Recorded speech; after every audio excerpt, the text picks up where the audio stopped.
Hello guys and welcome to today's daily puzzle made you blink. Let's get right to it. So what do I see? Well, I see that we have two rooks looking right at their knight.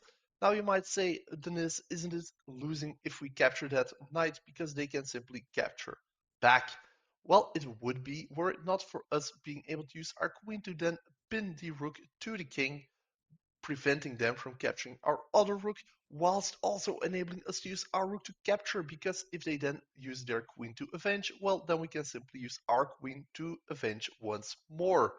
So let's put all of that into practice. They are also basically forced to capture because if they don't, well, then we can simply capture their rook and be in an advantage. If they decide to save rook, then we have a clear line of sight on their queen. But in this case, they have used their rook to capture ours, and we are not going to avenge the rook because then we would have a lost trade.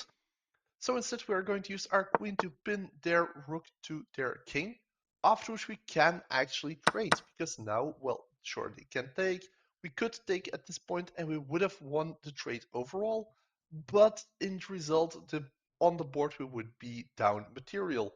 So instead we are going to use our bishop now to create a distraction to the king.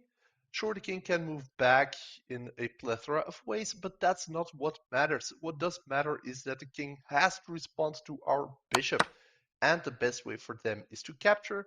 But what matters most is that now the king no longer is defending his queen, allowing our queen to actually capture it. And with such an advantage, we should be able to win the endgame. There we go. Thanks for watching. Please leave a like, subscribe, and hopefully see you next time. Bye.